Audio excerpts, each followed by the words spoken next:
나스닥, 우리나라엔 코스닥이 있다면 뉴스쇼에는 뉴스닥이 있습니다. 뉴스쇼 증권시장 뉴스닥 오늘 아마 7, 8월까지 이렇게 될 것 같아요. 휴가철에는 좀 우리 뉴스닥 팀원들을 섞어서 크로스로 모시고 있습니다. 오늘의 멤버는 더불어민주당 박용진 의원 어서 오세요. 안녕하세요. 서울 강북을 지역구 출신 더불어민주당 박용진입니다. 그리고 바른미래당 이준석 최고위원이 오늘 나오셨네요. 어서 오십시오. 안녕하세요. 상계동에서 방금 왔습니다. 이준석입니다.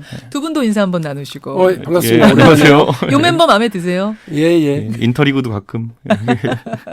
저기 오늘 좀 질문거리가 많아요. 네. 바른미래당 상황도 그렇고 궁금한 것들 많은데 그 얘기하기 전에 오늘 우리의 뭐 초미의 관심사가 될 수밖에 없는 주제. 어제 러시아기의 영공 침범. 요거 두 분의 얘기를 좀 듣고 가고 싶어요. 실수입니까? 고의입니까? 저 당연히 의도적인 보이죠? 일이라고 보고요. 그렇게 보시죠. 그리고 저뿐만이 아니라 이제 그 외교 안보가 이제 국방 쪽에 있는 분들은 다 언젠가 이런 날이 올 거다라고 생각들 했었을 거예요. 왜냐하면 이미 인도태평양 전략이라고 해서 미국이 새 판짜기에 들어간 지가 오래됐고요. 또 중국이 국력이 좀 강해지고 이러면서 그동안 좀 처져 있었던 러시아 끌어올리기도 하고요. 예. 또 중국도 새로운 판을 짜려고 지금 계속 그러고 있거든요. 그렇죠. 그래서 언젠가는 이렇게 그 남하하려고 하는 그 중국과 봉쇄하려고 하는 미국과 이렇게 맞부딪히는 일이 있을 텐데 이게 한반도 주변이 될 거냐, 대만 주변이 될 거냐, 아니면 동남아시아 주변이 될 거냐, 아니면 인도 파키스탄 주변이 될 거냐, 이거는 모르는 일이에요. 그렇죠. 그런데 여러 가지 걱정이 되고요. 어제 갑자기 떠오르는 역사적인 사건이 이제 뭐요? 거문도 사건. 그러니까 1885년 날짜 찾아보니까 1885년도인데 영국군이 남하하려고 하는 러시아를 봉쇄하겠답시고 우리 영토를 느닷없이 점거합니다.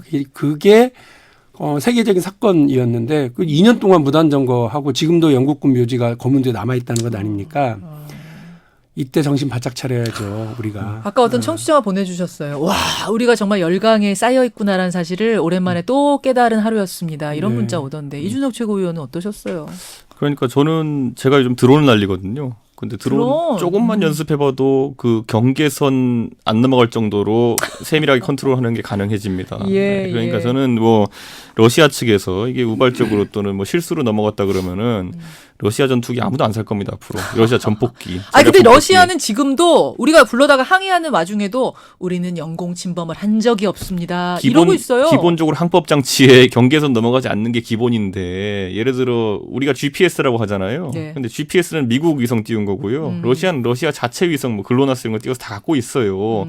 만약 이거 경계선도 판별 못할 정도면은 러시아 무기 아무도 안 삽니다. 그러니까 저는 이게 애초에 말이 안 되는 변명인데 이 말이 안 되는 변명을 무관히 하면서도 이렇게 하는 이유는 아까 박 의원님 말씀하신 게 맞죠. 이제 열강에 어쨌든 틈바구니에서 각축장이 벌어지는 것인데 저는 잘 봐야 할 것이 이번에 우리가 일본과의 무역 분쟁을 겪으면서 많은 국민들이 자강의 노력도 또 하고 있었고 또 그리고 한편으로는 정부 측 관계자가 이야기했던 것이 러시아가 우리에게 불산을 제공할 것이고 공급선을 다변할 수 있다 이렇게 얘기했는데 사실 그래서 많은 국민들이 러시아가 이제 우리를 좀 일본과의 대일 전선에서는 도와줄 수도 있겠구나 하는 생각했었는데 사실 지금 보면은 그것과는 약간 다른 방향이거든요. 그러네. 그러고 보니까 러시아가 우리 불산 주겠다고 했던 러시아네요. 그러니까 저는 약간 특이하다게 보는 게 뭐냐면은 결국에는 각국이 이익을 위해서 뛰는 거지. 이거는 저는 미국 포함입니다. 이제는 혈맹이라고 할 수 있는 그런 대상 자체가 많이 사라져가는 게 아닌가. 아군도 없고 적군도 없다. 세계에는. 제가 일반적인 미국이라면 미국의 아까 인도태평양 전략부터 해서 큰 틀에서 이해를 해보겠는데 트럼프 대통령 취임 이후에는 철저한 실리 외교이기 때문에 그 실리라는 것도 참 단기적 실리 외교이기 때문에 저는 이에 있어서는 절대 혈맹도 없고 영원한 적도 없을 것이다. 이런 생각하게 됩니다. 그러니까요. 지금 많은 분들이 하여튼 우리가 뭉쳐야 됩니다. 그런 말씀도 주셨고 약소국의 서름을 또 한 번 느낀다. 이런 말씀들. 정신 바짝 차리고 우리가 잘해야 돼요. 잘해야 돼요. 무조건 하여간 일자강 그리고 나서 이 동맹 그리고 나서 외교예요. 그러니까 얼굴 좋게 가가지고 웃고 악수했다고 그래가지고 풀리는 문제 전혀 없고요. 우리가 일단 되게 정신 바짝 차려야 되는 일이고. 우리가 또 참 순하잖아요, 우리나라가. 안 그래요? 역사로 보면은 참 우리가 점잖고 이래가지고 많이 당하고 이러지 않았습니까? 지난 100년 전의 그 조선과 지금의 대한민국은 완전 다릅니다. 그래서 얼마든지 우리가 그 판을 짤 수 있는 노력을 하면 그렇게 흘러갈 수는 있어요. 그러니까 그때처럼 무기력하진 않거든요. 아, 그렇게 되면 안 되죠. 예, 그래서 사실은 그 제가 두 번째로 동맹을 얘기하는 게 안보 동맹인데 사실 일본은 그 안보 동맹을 자기들이 주도로 짜면서 대한민국을 밀어내려고 그러는 거거든요. 그렇죠. 예, 막 자기들이 미국하고만 편을 먹고 미국이 걱정하고 있는 동북아시아 질서에서 우리가 대신 골목대장 맡아줄 테니까 대한민국 쟤네랑 놀지 말자 이런 거거든요. 어떻게 이 판을 짜서 우리가 주도해 나갈 건지를 뭐 답은 자강. 자강. 네, 첫 번째는 자강이다. 봅니다. 자, 두 분과 함께 오늘의 상한가, 하한가, 상한가부터 가죠. 일단 확인부터 하겠습니다. 박용진 의원의 상한가. 내일 취임식 합니다. 윤석열 신임 검찰총장. 윤석열 신임 검찰총장. 뭐 상한가 내일 취임인데 줄만하네요. 이준석 최고위원의 상한가. 저는 짜장면입니다. 에? 짜장면.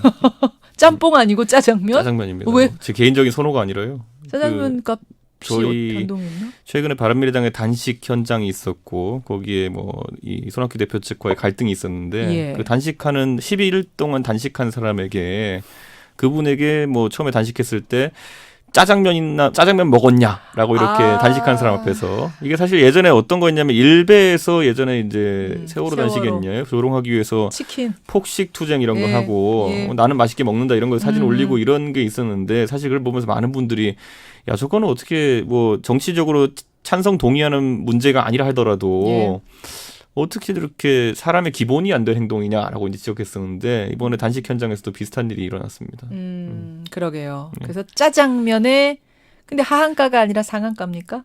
그 영상이 그 유튜브에서 거의 150만 조회수를 향해 달려가고 있습니다. 저도 봤어요. 그래서 인기 영상이 돼가지고 참 조소적으로 표현한 것이지만은 마침 상한가입니다. 잠깐 박용진 의원 혹시 하한가로 예, 손학규 대표 그렇죠. 언뜻 들은 것 같아요. 그러면 우리 묶어서 바른미래당 얘기부터 시작을 해보죠. 자, 일단 상황이 벌어진 건 바른미래당 권성주 혁신위원이 지도부에 대한 공개 검증을 원합니다 하면서 단식 투쟁 들어간 게 시작이었죠.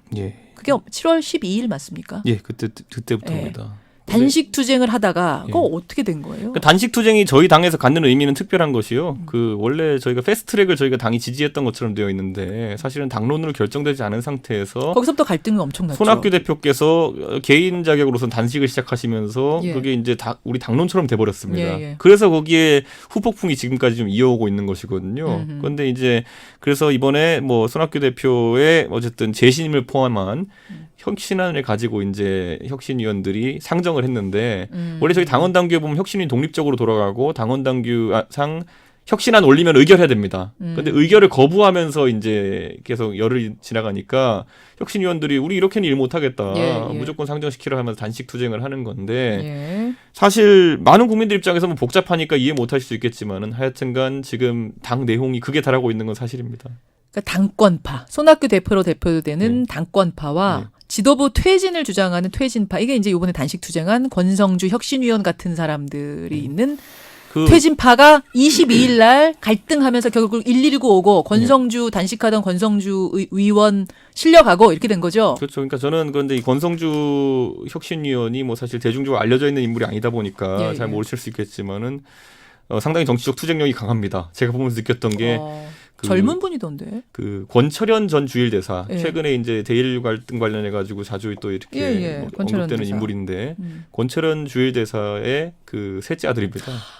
아 정말요? 그래서 제가 삼선 의원의 셋째 아들은 태어날 때부터 정치인이다 제가 느꼈던 게. 권철현 주일대사 아들이에요. 예, 그 투쟁력이 굉장히 강하더라고요. 그러다 보니까 이번에 좀 강하게 맞섰는데 저는 우선 안타까운 게 어제는 그래서 밀려 넘어지면서 그 병원에 실려갔죠. 그저께는요. 그런데 이제 또 당권파에서는 또 그 혁신위원들이 또 고소하겠다고 나오고 있으니까 저는 뭐 이게 뭐 이준석 최고위원 어느 쪽입니까?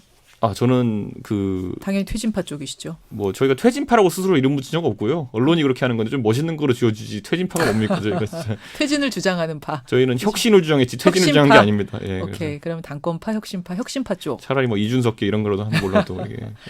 박영진 의원님. 네. 그러니까 다른 당에서 보시기에 저 정도 되면은 이제 갈라서야 되는 거 아닌가요? 어떻게 보고 계십니까? 정치권에서 더막장도 많이 봤으니까 아직 제가 이렇게 이거보다 더 지금 119가 와서 지금 사람이 실려가는데 아직도 더 원래 그럼요. 옛날 진보 정당이 더 심했죠. 그랬나요? 더막장도 많이 봤고요. 더막장도. 네, 그래서 근데 저는 뭐 다른 당의 내부 문제에 대해서 이래라 저래라 할 입장도 아니고 그게 이제 내용도 잘 모르니까요. 다만 이제 어쩌다 이렇게 됐나라고 하는 생각은 저뿐만 아니라 우리 국민들이 다 가지실 거예요. 손학규라고 하는 정치인에게 갖고 있는 예. 사람들의 어떤 감정선, 우리 국민들의 어떤 느낌이 저랑 비슷할 텐데 그에게 걸었던 기대도 있고 또 그가 보여줬던 어떤 가능성도 있고 또 뭐 이렇게 호떡집 불난 듯이 정치하는 대한민국 정치에서 예. 어쨌든 자기의 뜻을 숨겨가면서 저 춘천에서 닭도 치고 예. 또 저기 저기 토굴에서 거기가 어디였죠? 강진의 만덕산이. 만덕산. 백년사였. 거기 토굴에서 사람들 우는 사람들 이렇게 뭐 만남도 거부해 가면서 예, 이렇게 예. 참고 견디는 모습들을 보면서 좀 색다른 정치인. 예. 하루하루 이벤트가 아니라 뭐 이른바 민생 대장정이라고 하는 예. 참 왜 저런 걸 하나 싶을 정도로 했었던 그 정치인의 본인 스스로 이제 마지막 역할이라고 이제 그렇죠. 하셨었고요. 그렇죠. 또 담론도 뭐 예전에 대통령 선거 때 얘기입니다만 뭐 제7공화국 이러면서 새로운 시대를 열어나가기 위한 틀거리를 고민하는 정치인으로 있었던 분인데 지금 사실 이제 서 있는 자리는 악유다툼의 자리인 것처럼 보여요.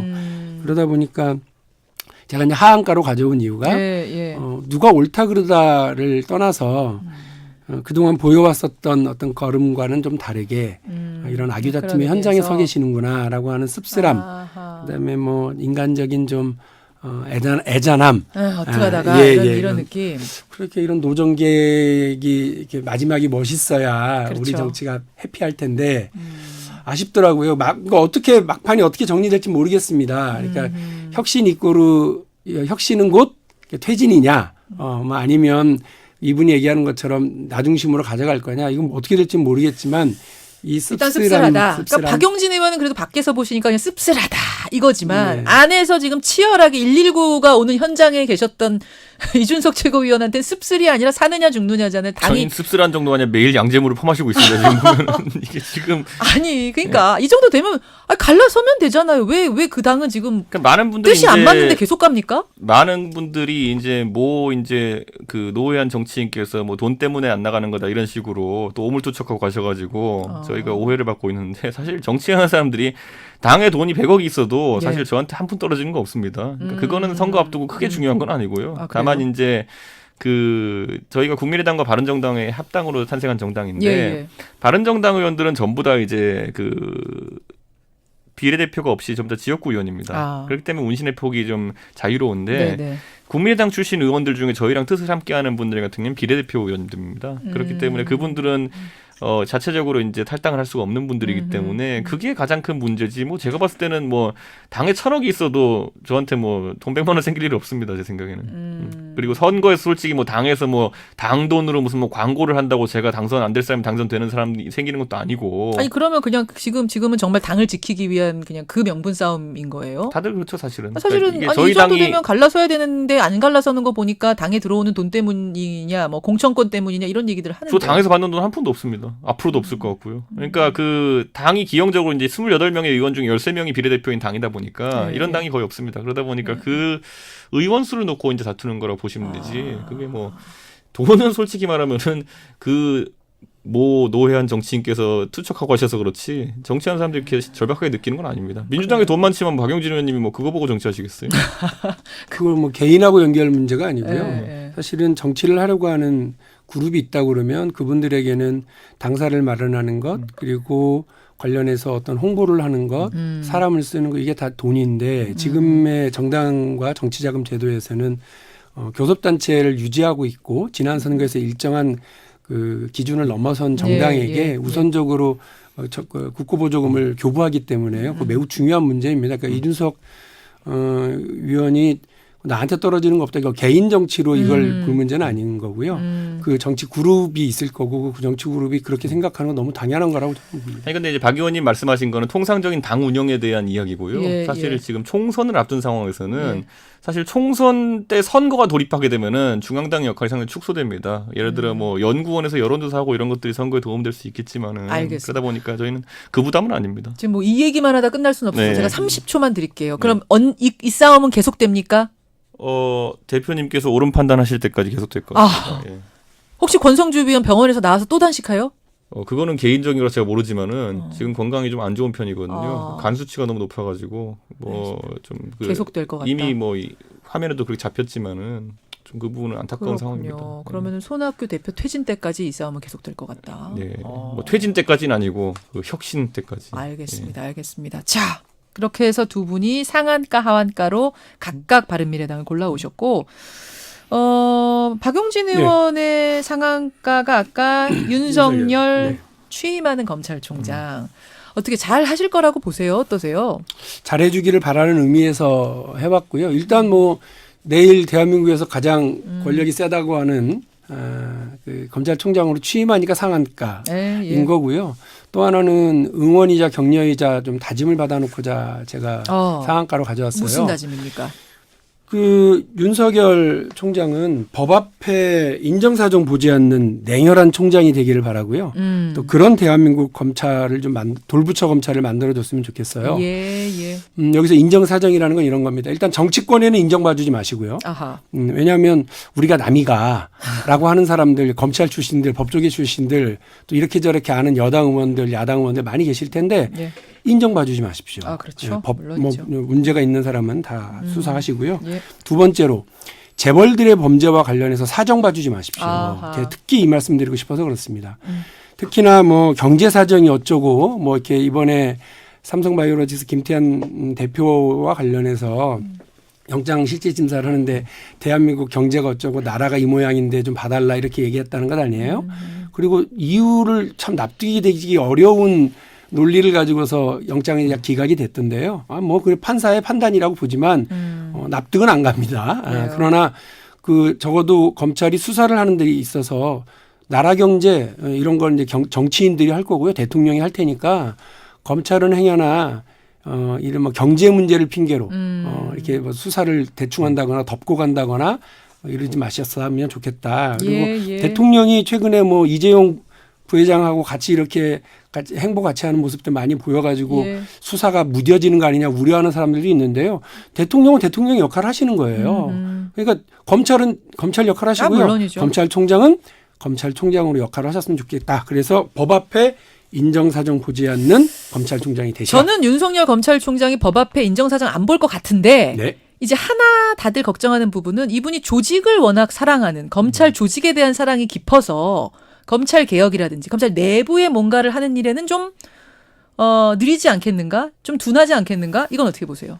자식을 사랑하는 사람은 사실은 자식에 대한 그 매를 그러니까 이른바 예전 사랑에 매였죠.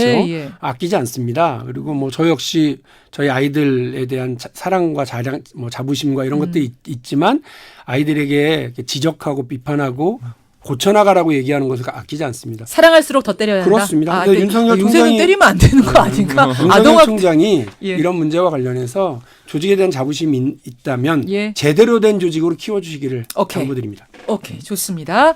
자, 이번에는 이준석 최고위원의 이제 하한가가 남았네요. 하한가 누구 골라오셨습니까?